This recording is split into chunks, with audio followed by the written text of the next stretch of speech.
तो आइए बच्चों, अब हम प्रारंभ करते हैं युधिष्ठिर की चिंता और कामना।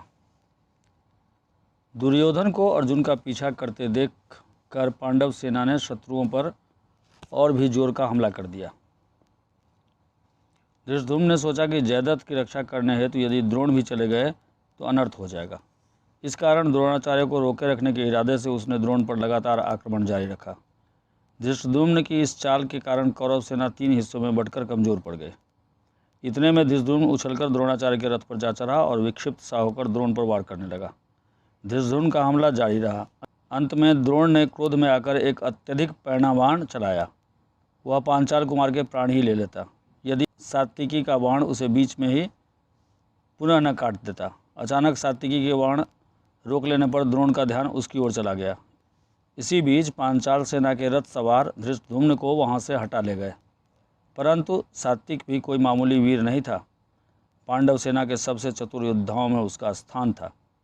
जब उसने द्रोणाचार्य को अपनी ओर झपटते देखा तो वह खुद भी उनकी ओर झपटा। इस तरह बहुत देर तक दोनों वीर लड़ते रहे। इसी बीच युधिष्ठिर को पता चला कि सात्विकी पर संकट आया हुआ है, तो वह अपने आसपास के वीरों से बोले, कुशल योद्धा, नरोत्तम और सच्चे वीर सात्विक आचार्य द्रोण के बाणों से बहुत ही पीड़ित हो रहे हैं। चलो हम लोग उधर चलकर उस वीर महारथी की सहायता करते हैं। उसके बाद वह धृष्टद्युम्न से बोले, द्रुपद कुमार, आपको अभी जाकर द्रोणाचार्य पर आक्रमण करना चाहिए, नहीं तो डर है कि कहीं आचार्य के हाथों सात्विकी का वध न हो जाए। युधिष्ठिर ने द्रोण पर हमला करने के लिए धृष्टद्युम्न के साथ एक बड़ी सेना भेज दी। समय पर कुमुक के पहुंच जाने पर भी बड़े परिश्रम के बाद ही सात्विकी को द्रोण के फंदे से छुड़ाया जा सका। इसी समय श्री कृष्ण के 5 जन्य की ध्वनि सुनाई दी। वह आवाज़ सुनकर युधिष्ठिर चिंतित हो गए। इस घड़ी अर्जुन की सहायता को चले जाओ। इतना कहते कहते युधिष्ठिर बहुत ही अधीर हो उठे। युधिष्ठिर के इस प्रकार आग्रह करने पर सात्विकी ने बड़ी नम्रता से कहा, युधिष्ठिर, द्रोण की प्रतिज्ञा तो आप जानते ही हैं, अतः आपकी रक्षा का भार हमारे ऊपर है। महाराज वासुदेव और अर्जुन मुझे आदेश दे गए हैं और मुझ पर भरोसा करके यह भारी जिम्मेदारी डाल गए हैं। मैं उनकी बात को कैसे टालूं? आप अर्जुन की जरा भी चिंता न करें, अर्जुन को कोई जीत नहीं सकता। उधर जैसे ही सात्विकी युधिष्ठिर को छोड़कर अर्जुन की ओर चले, वैसे ही द्रोणाचार्य ने पांडव सेना पर हमले करने शुरू कर दिए। पांडव सेना की पंक्तियां कई जगह से टूट गई। उन्हें पीछे हटना पड़ गया।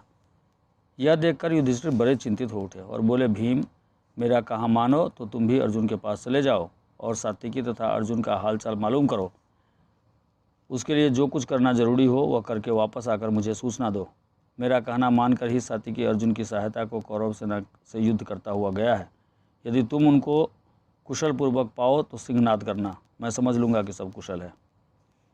भीमसेन ने युधिष्ठिर की बात का प्रतिवाद नहीं किया और वह धृष्टद्युम्न से बोला, आचार्य द्रोण के इरादे से तो आप परिचित हैं ही।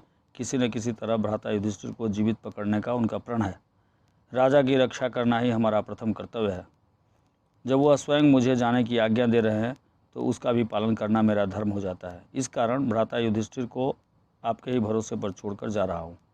इनकी भली भांति रक्षा कीजिएगा। धृष्टद्युम्न ने कहा, तुम किसी प्रकार की चिंता न करो, निश्चिंत होकर जाओ। विश्वास रखो कि द्रोण मेरा वध किए बिना युधिष्ठिर को नहीं पकड़ पा सकेंगे।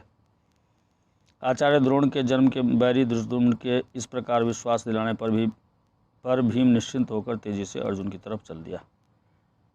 जितने भी सैन्य दल मुकाबला करने आए, उन्हें मारता पीड़ता हुआ भीम अंत में उस स्थान पर पहुंच गया जहां अर्जुन जयद्रथ की सेना से लड़ रहा था। अर्जुन को सुरक्षित देखते ही भीमसेन ने सिंहनाद किया। भीम का सिंहनाद सुनकर श्री कृष्ण और अर्जुन आनंद के मारे उछल पड़े और उन्होंने भी जोरों से सिंहनाद किया। इन सिंहनादों को सुनकर युधिष्ठिर बहुत ही प्रसन्न हुए। उनके मन से शोक के बादल हट गए। उन्होंने अर्जुन को मन ही मन आशीर्वाद दिया। वह सोचने लगे, अभी सूरज डूबने से पहले अर्जुन अपनी प्रतिज्ञा पूरी कर लेगा और जयद्रथ का वध करके लौट आएगा। हो सकता है जयद्रथ के वध के बाद दुर्योधन शायद संधि कर ले। इधर युधिष्ठिर मन ही मन शांति स्थापना की कामना कर रहे थे और उधर मोर्चे पर जहाँ भीम, सात्विकी और अर्जुन थे, वहाँ घोर संग्राम हो रहा था। थोड़े ही समय में जिस स्थान पर अर्जुन और जयद्रथ का युद्ध हो रहा था, दुर्योधन भी वहां आ पहुंचा, मगर थोड़ी ही देर में बुरी तरह हार कर मैदान छोड़कर भाग खड़ा हुआ। इस भांति उस रोज कई मोर्चे पर जोरों से युद्ध हो रहा था। द्रोण ने कहा, बेटा दुर्योधन, तुम्हें हिम्मत नहीं हारनी चाहिए। तुम जयद्रथ की सहायता के लिए जाओ और वहाँ जो कुछ करना आवश्यक हो वह करो। आचार्य के कहने सुनने पर दुर्योधन कुछ सेना लेकर फिर से लड़ाई के उस मोर्चे पर चला गया जहाँ अर्जुन और जयद्रथ में जोड़ों की लड़ाई हो रही थी। उस दिन भीम और कर्ण में जो युद्ध हुआ वह एक रोमांचकारी घटना के रूप में वर्णित है। भीमसेन उत्तेजना और उग्रता की प्रतिमूर्ति सा दिखाई दे रहा था। कर्ण जो कुछ करता धीरज और व्यवस्था के साथ शांत भाव से करता, किंतु भीम को तो थोड़ा सा भी अपमान असह्य हो जाता था। दोनों ही बड़े वीर थे। वे एक दूसरे पर झपट कर आघात करने लगे। भीमसेन को उस समय पिछले घोर अपमानों, यातनाओं और मुसीबतों की याद हो आई जो उसे उसके भाइयों और द्रौपदी को पहुंचाई गई थी। प्राणों का मोह छोड़कर लड़ने लगा। उस समय भीमसेन का घावों से भरा हुआ शरीर धधकती हुई आग सा प्रतीत हो रहा था। कर्ण और भीम के युद्ध में इस बार भीमसेन के रथ के घोड़े मारे गए। सारथी भी कटकर गिर पड़ा। रथ टूट फूट गया और धनुष भी कट गया। भीम ने ढाल तलवार ले ली और जान झोंक कर लड़ने लगा। पलक झपकते ही कर्ण ने उसकी ढाल के भी टुकड़े टुकड़े कर दिए। जब ढाल भी न रही तो कर्ण ने भीम को खूब परेशान किया। इससे भीम बहुत ही पीड़ित हुआ। उसे असीम क्रोध आया। वह उछलकर कर्ण के रथ पर जा कूदा।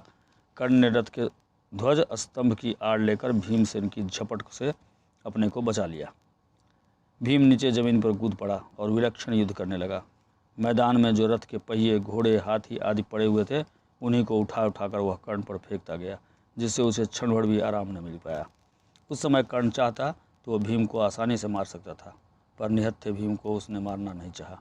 माता कुंती को दिया हुआ वचन भी उसे याद था कि वह अर्जुन के अतिरिक्त और किसी को युद्ध में न मारेगा। ठीक है बच्चों, तो यह अध्याय यहीं पर पूरा हो गया है।